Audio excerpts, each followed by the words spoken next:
ये कहावत बिल्कुल सही है कि एक माँ अपने 4-5 बच्चे पाल लेती, लेकिन वो 4-5 बच्चे मिलकर एक एक माँ माँ को को नहीं नहीं पाल पाल सकते। सकते। तो ये जो बढ़ापा होता है ना, ये बड़ा कठिन होता है।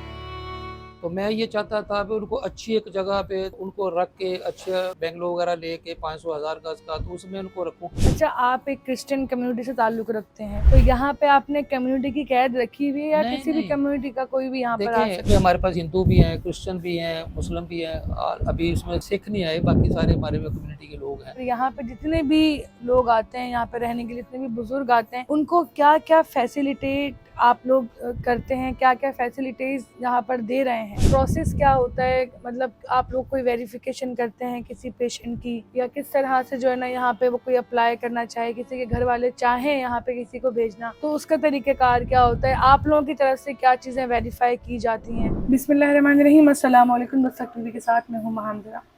नाज़रीन, आज मैं एक ऐसी जगह पर मौजूद हूँ जहाँ पे अक्सर आपको वो लोग मिलेंगे जिनके अपने उन्हें अपनाने से इनकार कर देते हैं, और उसमें ज़्यादातर जो तादाद होती है वो बूढ़े माँ बाप की होती है। ये वही माँ बाप हैं जो अपनी पूरी ज़िंदगी अपनी औलादों के नाम कर देते हैं, लेकिन बुढ़ापे में 4 औलादें मिलकर भी एक बूढ़े माँ बाप को नहीं पाल सकती। इस वक्त मैं जेकब जावेद वेलफेयर ट्रस्ट में मौजूद हूँ, और यहाँ पे कितने ही ऐसे सैकड़ों लोग हैं जो अपने औलादों से दूर हैं, अपने घर वालों से दूर हैं, और यहाँ पर ज़िंदगी गुजार रहे हैं। ऐसे कितने ओल्ड एज होम हैं जहाँ पे आपको इस तरह के लावारिस लोग मिलेंगे। कहने को लावारिस है, लेकिन बड़ी अफ़सोस की बात है कि वारिस मौजूद होते हुए उनको लावारिस कहना पड़ता है। आइए आपको चल के मिलवाते हैं उन लोगों से, उन माँओं से जो अपनी औलाद के होते हुए यहाँ पे घर वालों के बगैर, अपनी औलादों के बगैर, अपने घर से दूर ज़िंदगी गुजार रहे हैं, और किस तरह से रहते हैं, किस तरह से रहते हैं, किस तरह से खाते हैं, सब कुछ आपको दिखाते हैं। इस वक्त मेरे साथ जेकब जावेद सर मौजूद हैं, और इनका ये ख्वाब था कि कुछ ऐसा करें ज़िंदगी में कि लोगों की इंसानियत की खिदमत कर सकें, और ये ख्वाब इन्होंने पूरा किया। आज तकरीबन भी 22 लोगों की खिदमत ये कर रहे हैं।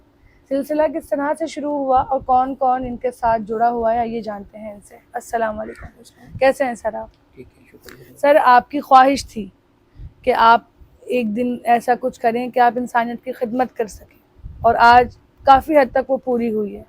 कैसे ये सिलसिला शुरू हुआ, कैसे ये शौक़ बना, कैसे ये ख्वाहिश बनी? क्योंकि आजकल के दौर में तो लोग किसी के बारे में नहीं सोचते।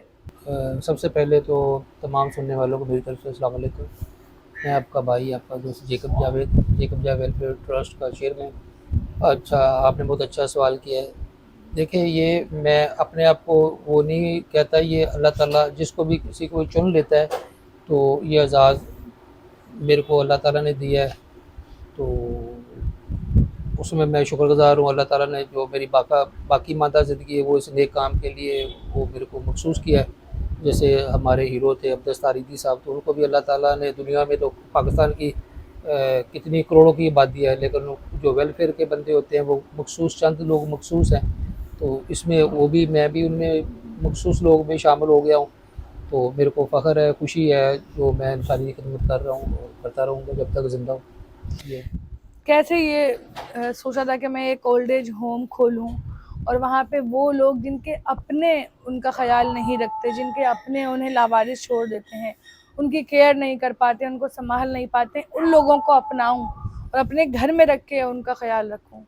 देखिए, मैं 27 साल से जो है ना पेशेंट केयर का काम कर रहा हूँ। लोगों की जो हम घरों में नर्स, डॉक्टर, फिजियोथेरापिस्ट वगैरह भेजते हैं, अभी भी भेजते हैं, पहले भी भेजते थे। तो वो लोगों को, हर लोगों को यही शिकायत रहती थी, यार ये वो टाइम से नहीं आ रही, ये सही तरीके से खिदमत नहीं कर पा रही, ये ऐसे करती है नर्स है या मेल नर्स है, ये ऐसे करता है, ऐसे करता है।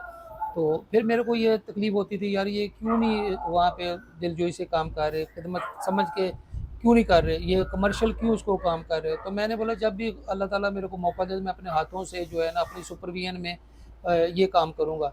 तो वहाँ पे तो वो हम किसी के घर पे भी एंट्री नहीं होती। अभी किसी किसी की वालदा के लिए हमारे से किसी ने लिया, तो हमारा काम है जो उसको नर्स को हायर किया, तो हम वापस आ गए। तो उससे हमारा मिलना करना या मेल के पास जाना बार बार, उसको रोज़ सर ये कैसा काम कर रहा है, ये करना है, वो टेलीफोन पे हम लेते थे, तो उसको फ़िज़िकल तौर पे हम नहीं वहाँ पे जाके ये चीज़ें देख सकते थे। तो इसलिए मैंने बोला जब भी अल्लाह ताला मेरे को मौका देगा, तो मैं ये अपने हाथों से, तो अभी ये मेरी सुपरविज़न पे है। मैं सुबह उठता हूँ, नाश्ते में साथ उनके वो पूछता हूँ क्या खाना है, उसके मुताबिक फिर दोपहर का मेन्यू बनाते हैं हम लोग।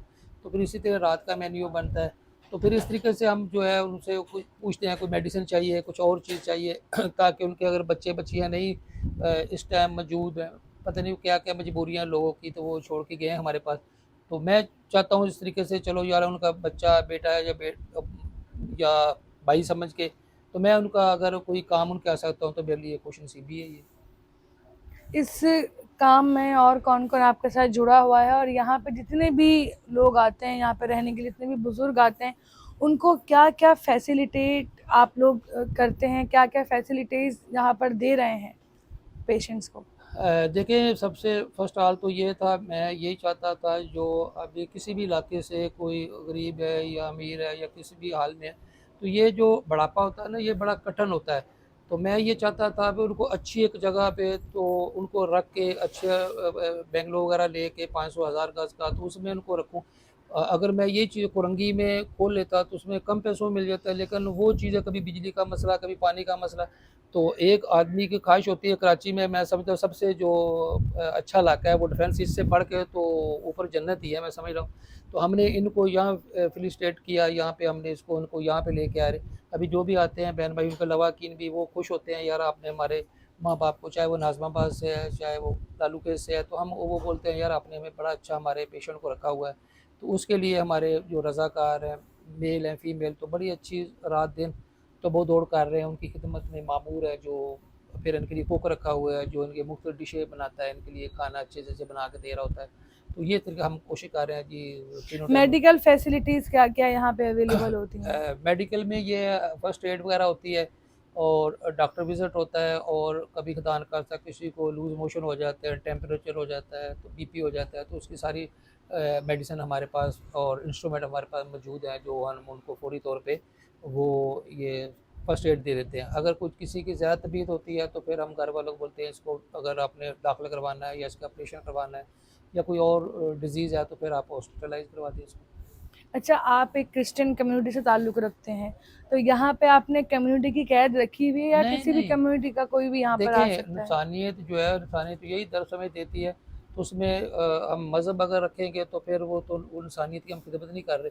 तो हम तो इसमें हमारे पास हिंदू भी हैं, क्रिश्चियन भी हैं, मुस्लिम भी हैं, और अभी इसमें सिख नहीं आए, बाकी सारे हमारे में कम्युनिटी के लोग हैं। अच्छा, मुझे ये बताइएगा कि प्रोसेस क्या होता है? मतलब आप लोग कोई वेरिफ़िकेशन करते हैं किसी पेशेंट की, या किस तरह से जो है ना यहाँ पे वो कोई अप्लाई करना चाहे, किसी के घर वाले चाहें यहाँ पे किसी को भेजना, तो उसका तरीक़ेकार क्या होता है? आप लोगों की तरफ से क्या चीज़ें वेरीफ़ाई की जाती हैं? हाँ, बड़ा अच्छा सवाल किया आपने। हम उनको एक फ़ॉर्म प्रोफ़ार्मा हमारा बना हुआ है, तो हम जो पेशेंट होता है या बुज़ुर्ग होता है तो उसका एनआईसी, उसकी फ़ोटो ले लेते हैं, और उसको जो एडमिट करवाने के लिए आ रहा था उसका हम उसका एनआईसी वगैरह, फिर 2 रेफ़रेंस हमें चाहिए होती है, फ़ोन नंबर उनके चाहिए जब इन केस कभी कोई इमरजेंसी हो ताकि हम उनको बता सकें। और एक लेटर होता है थाने से वेरिफ़िकेशन का, ताकि हालात सही नहीं है, ताकि कल को 19-20 हो जाती है, किसी की एफआईआर कटी है तो एफआईआर तो किसी टाइम भी वो पुट अप की जाती है, तो ऐसा नहीं हो ये कोई क्रिमिनल औरत हो या बंदा हो उसकी एफआईआर कटी है तो वो बाद में आ जाए बोले जी ये आपने इधर कुछ छुपा के रखा हुआ है। हुँ, तो ऐसे उसके लिए वो हम उसको देते हैं लेटर, हमें थाने से वेरिफिकेशन करके दो। सही, ये प्रोसेस तरीक़ेकार होता हाँ, है। प्रॉपर तरीके का। और अगला जो है वो किस तरह से आप तक पहुँच सकता है, किस तरह से आ सकता है? और कोई इस तरह की वेरिफ़िकेशन नहीं होती कि भाई फैमिली बैकग्राउंड पे है या नहीं है? कोई ऐसा इंसान जो यहाँ कराची में मौजूद हो, उसकी सरपरस्ती में ही पेशेंट को लेंगे, या कोई अगर बाहर भी कुछ लोग होते हैं जिनके अपने यहाँ पे अकेले होते हैं, तो वो भी यहाँ पर छोड़ सकते हैं? हाँ, वो भी छोड़ सकते हैं, लेकिन रेफरेंस जो है ना हम लेते हैं। कोई भी बंदा होता है हम रेफरेंस लेते हैं, हम बड़ा क्योंकि अभी अब्दुल सारिदी की तरह या चीफा साहब की तरह बहुत बड़ा तंजीम नहीं है, तो अल्लाह ना करे कोई मसला मिसाल हो जाता है तो फिर हमारे ऊपर वो आ जाता है जी आपने वो खुदा न खास्ता किसी की डेथ हो जाती है तो फिर हम नहीं लेते, जो जैसे लावारिस लोग होते हैं, तो अभी हम इस स्टेज पे नहीं है तो हम उनको नहीं मतलब वो एडमिट करते। हम उनको एडमिट करते हैं जिनके लवाकिन बाकायदा वो ज़िंदा है, ये हमारे पास वो एनआईसी देते हैं। अगर कोई बहुत से लोग हमें फ़ोन करते हैं डेली, यार वो मेरे आगे पीछे नहीं है कोई भी तो आप मेरे को दे दे, तो फिर हमारे लिए मसला हो जाएगा, खुदा न खास्ता उसकी डेथ हो जाती है, कोई पता नहीं है ज़िंदगी मौत का, लेकिन हमारे लिए बाद में प्रॉब्लम हो जाएगी। फिर उसको हम डेड बॉडी कहाँ लेके जाएँगे? वो तो फिर वो कब्रिस्तान वाले भी पूछते हैं जी ये कहाँ पैदा हुआ था? और ये पंजाब का शनाख्ती कार्ड है, उसको वहाँ पहुँचाएँ ये वो। तो इसलिए बड़ा प्रॉब्लम हो जाती है। इसलिए हमने वो जो उसके लवाकिन है, जो उसके रिश्तेदार हैं, जो गार्डियन है, तो कम से कम 2 नहीं हो तो 1 हो, ताकि हम उसको जो एडमिट करते हैं। अच्छा जेकब साहब, एक चीज़ मैं और भी जगहों पर गई हूँ ओल्ड एज होम में, मैंने देखी है कि जो लोग अपनों को यहाँ पर छोड़ के जाते हैं वो सालों सालों तक पलट के खबर नहीं लेते। क्या यहाँ पर भी आपने ये चीज़ देखी या ऐसा वाकई में यहाँ पर भी लोग कर रहे हैं, लेकिन अपने अपने माँ को, बाप को, अपनी बहनों को, सगे रिश्तों को छोड़ देते हैं और पूछते नहीं हैं? हाँ, ये तो सब जगह सब ओल्ड एज का होम का मकसद ही यही है। तो लोग अपना जो क्या मैं बोलूँ लफ्ज़ कड़क बोलूँगा, सख्त बोलूँगा, अपनी मुसीबत जो अपनी वो बोलते हैं जी हमने गले से उतार के जेकब साहब के सुपुर्द कर दी। तो वो फिर इधर आने का अगर वो पूछेंगे तो वो फिर उनके साथ वापस जाने की कोशिश करें, तो इसलिए वो बोलते हैं जी इधर ही वो रहें, तो जेकब साहब जाने फिर आप जाने या उसका स्टाफ जाने। मतलब कोई भी जिम्मेदारी नहीं उठाता बुढ़ापे में अपने माँ बाप की। तो हालाँकि ये मेरा सबसे यही मशवरा है बहन भाइयों को और बच्चियों को, बहुओं को, अपने उनके टाइम स्पेंड करें और उनको टाइम दिया करें, और उनकी जो बरकतें हैं वो आप बुढ़ापे की, तो उनके माँ बाप के पाँव के नीचे जन्नत होती है, तो वो अपनी बरकतें उनसे हासिल करें। अभी वो नहीं हासिल कर रहे तो फिर हम वो बटोर रहे होते हैं, उनकी खिदमत हम कर रहे होते हैं, तो वो हमें दुआएं दे रहे होते हैं, हालांकि ये उनके बच्चों का काम है। तो बिल्कुल। उनके पास टाइम ही नहीं है, लोगों के पास बड़ी वो ये, हालांकि बाहर के मुल्कों में होता था पहले ज़माने में, यूरोप में, अमेरिका में। तो अब पाकिस्तान में भी आपने देखा होगा जाती रहती हैं, कितने ओल्ड होम भरे ही जा रहे हैं, भरे ही जा रहे बिल्कुल हैं, ऐसे बढ़ते ही जा है। रहे हैं। तो जगह कम पड़ती है, अभी हमारे पास भी जगह कम पड़ती जा रही है। अभी 1-2 महीने में ये भी फुल हो जाएगा, फिर लोग और देखें कहीं और जगह एडमिशन करवाने के लिए सोचेंगे, वैसे होता है। मतलब वो ये कहावत बिल्कुल सही है कि एक माँ अपने 4-5 बच्चे पाल हाँ, लेती, लेकिन वो 4-5 बच्चे मिलकर एक एक माँ माँ को को नहीं नहीं पाल पाल सकते। सकते।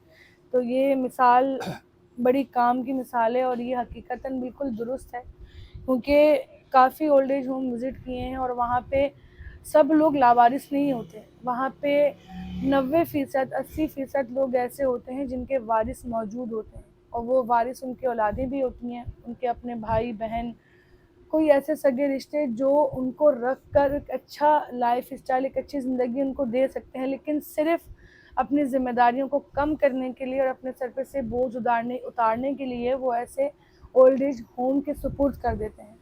ये बच्चे इनका जो ज़हन है ना इस उम्र में आकर 60 से अबव ये बच्चों वाला हो जाता है। तो अभी ये बच्चों की तरह ज़िद करते हैं, मेरे को ये चाहिए, मेरे को वो चाहिए, मेरे को ये। अभी हमारे जो हमने रखे हुए वॉलंटियर वो जाते हैं बाज़ार में, अभी एक चीज़ अभी कल एक बंदे को उन्होंने दही ला के दिया, तो अब वापस आया, वो आया तो उसने बोला नहीं इसमें मलाई नहीं है।